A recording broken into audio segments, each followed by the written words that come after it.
ঠিক আছে, এই লিচুগুলো আমি এই পুকুরেই ফেলে দিচ্ছি। এসব কথা বলে জিয়া সেই লিচুগুলো পুকুরে ফেলে দেয়। আমি কোনো সাধারণ লিচু নই, আমি হলাম এক জাদুই লিচু গাছ। তোমরা এখন থেকে এই গাছ থেকে যত ইচ্ছা তত লিচু নিতে পারবে। মা জিয়া, তুই বাড়িতেই থাক, আমি একটু বাজারে যাচ্ছি বাজার করার জন্য। আমি কিছু বাজার করে এনে তারপর তোকে রান্না করে দিব, আর তারপর তুই খাবি, কেমন মা? তুই বাড়িতেই থাক, কোথাও আবার যাস না কিন্তু। মা, তুমি বাজারে যাচ্ছ? আমাকেও নিয়ে যাও সাথে করে। আমার যে একা একা বাড়িতে থাকতে একদম ভালো লাগে না মা। তুমি আমাকে সঙ্গে নিয়ে বাজারে চলো না মা, আমিও যাব তোমার সাথে বাজারে। না রে জিয়া, তোকে বাজারে নিয়ে গেলে তুই এটা ওটা খেতে চাইবি। আমার কাছে তো বাজার করার মতোই টাকা নেই, তোকে আবার ওইসব কিছু কিভাবে কিনে দিব রে মা। তার চেয়ে বরং তুই বাড়িতেই থাক, আমি বাজার করে নিয়ে এক্ষুনি চলে আসবো মা।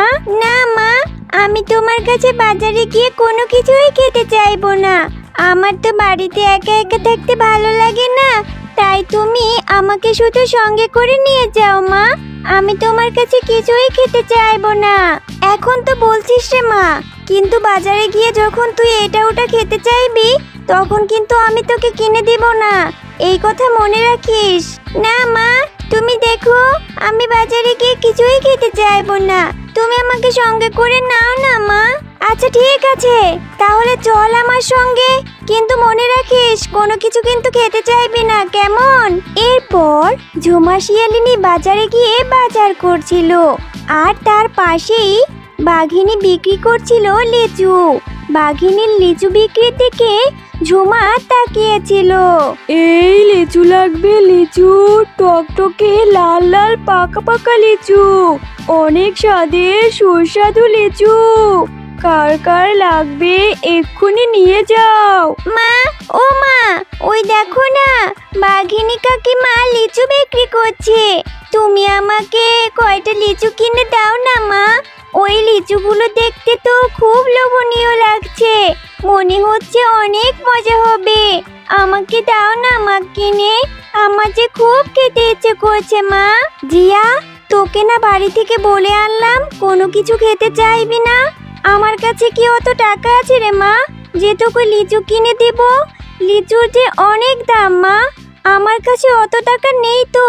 না মা, আমি কোনো কথা শুনবো না, ওই লিচুগুলো দেখে আমার খুব খেতে ইচ্ছে করছে, দাও না মা লিচু কিনে আমাকে।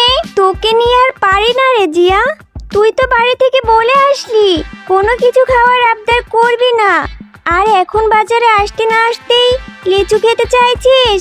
আচ্ছা ঠিক আছে, বাঘিনী ভাবির কাছে গিয়ে দেখি সে কিছু লিচু দেয় কিনা বাকিতে আমাকে। বাঘিনী ভাবি, আপনি লিচু বিক্রি করছেন? আপনার লিচুগুলো দেখে তো খুব সুস্বাদু মনে হচ্ছে, আমার মেয়েটা লিচু খেতে চাইছে। বাঘিনী ভাবি, বাজার করে আমার সব টাকা শেষ হয়ে গিয়েছে, আপনি যদি বাকিতে কিছু লিচু দিতেন তাহলে আমার মেয়েটাকে দিতাম। ঝুমা, তুই এসব কি বলছিস? জানিস এবছর লিচুর কত দাম? 100 লিচু 300 টাকা। আমি তোকে বাকিটা লিচু দিতে পারবো না রে, বাজারে লিচু নিয়ে এসেছি কিছু টাকার জন্য, আর তোকে আমি এখন বাকিতে লিচু দিব ভেবেছিস? না রে ঝুমা, আমি তোকে বাকিতে লিচু দেব না। তোর যদি টাকা থাকে তাহলে টাকা দিয়ে লিচু কিনে নিয়ে যা, আর নয়তো এখান থেকে যা বলছি। বাঘিনী ভাবি, দিন না কিছু লিচু, আমার স্বামী বেঁচে থাকতে আপনাদের সকলকে কত সাহায্য করেছে, আর আমার স্বামী মারা যাওয়ার পরে আমি অনেক অভাবে পড়ে গিয়েছি, তাই তো কোনো কিছু ঠিকঠাক মতো করতে পারছি না। দিন না কিছু লিচু আমাকে, আমি আপনার টাকা দিয়ে দিব তো। টাকা দিয়ে দিবি বললেই হলো? এখন যদি টাকা দিয়ে লিচু নিতে পারিস তাহলে নে, আর নয়তো এখান থেকে যা। মারে, তুই একদম মন খারাপ করিস না, আমার কাছে যে টাকা নেই তাই তোকে লিচু কিনে দিতে পারলাম না, আর বাঘিনী ভাবিও বাকিতে লিচু দিতে চাইলো না। তুই মন খারাপ করিস না মা, আমি তোকে বেতনের টাকাটা পেলেই লিচু কিনে দিব। ঠিক আছে মা, তুমিও মন খারাপ করো তুমি বেতনের টাকা পেলেই আমাকে লিচু কিনে দিও। আমি একদম মন খারাপ করিনি মা, আমার লক্ষ্মী মেয়ে সব কিছু বোঝে। আচ্ছা ঠিক আছে মা, তুই চিন্তা করিস না, আমি বেতন পেলেই তোকে লিচু কিনে খাওয়াবো। আচ্ছা ঠিক আছে মা, আমি কি এখন আমার বন্ধু নিকির সাথে খেলা করতে যেতে পারি? আমি ওর সাথে একটু খেলা করে আসি না মা?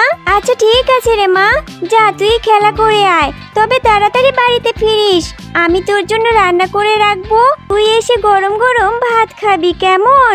এরপর জিয়া তার বন্ধু নিকির সাথে খেলা করতে মাঠে চলে যায়। শোন রে জিয়া, আজকে না আমি তোর সাথে বেশিক্ষণ খেলা করতে পারবো না। আজ আমার মা আমাদের লিচু বাগানে লিচু পারবে, আমি সেইখানেই যাব।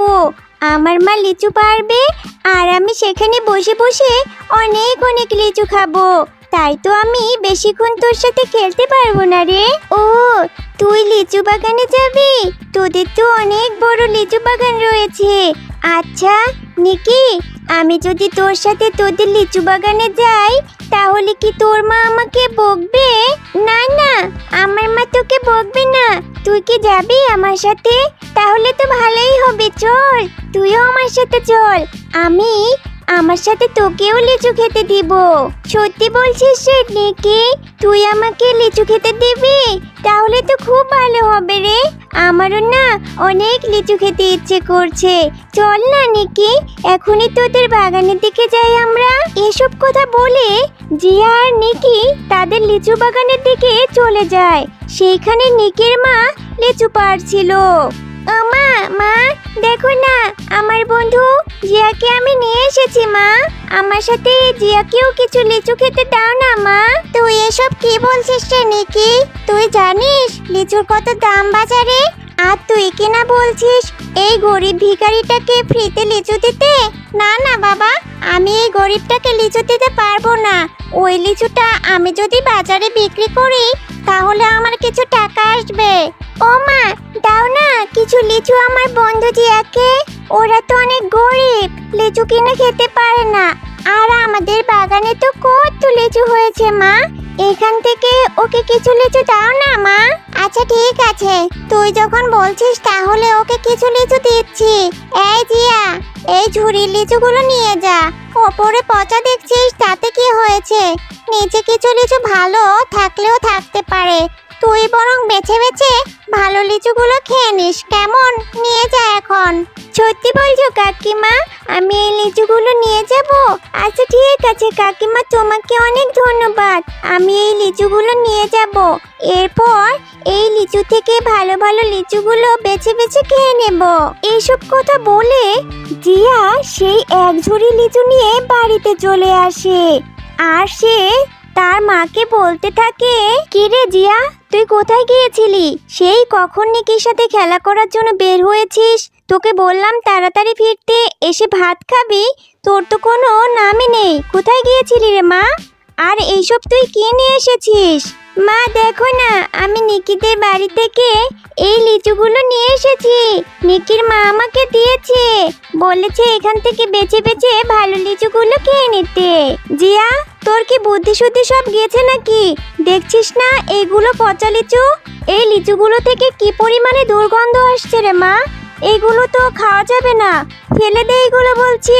মা, নিকির মা বলেছে এই ঝুড়ির নিচের লিচুগুলো ভালো রয়েছে, বেছে বেছে আমাকে খেতে বলেছে মা।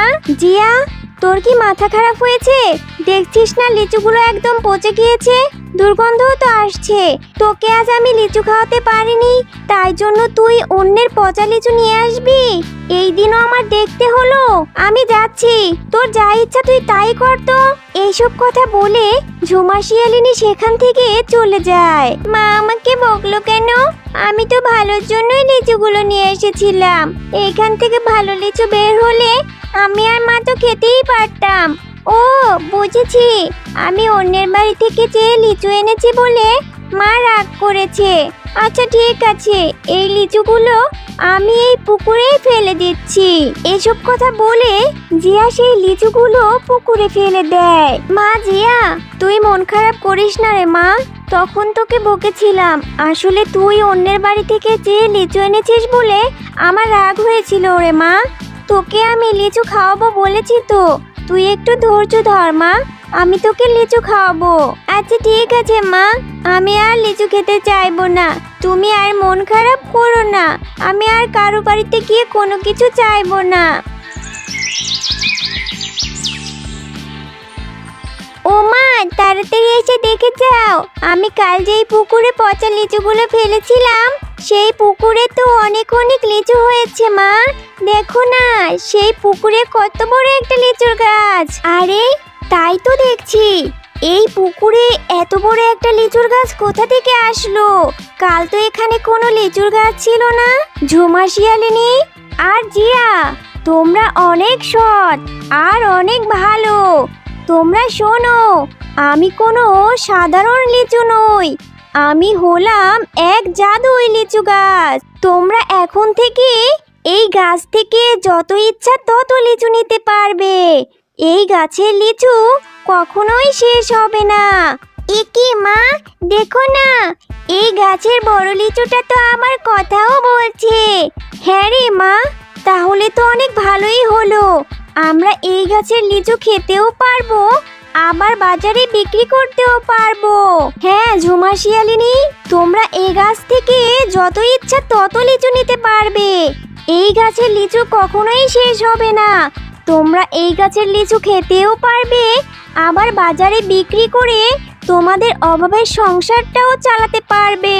তো বন্ধুরা, আমাদের গল্পটি তোমাদের কাছে কেমন লাগলো?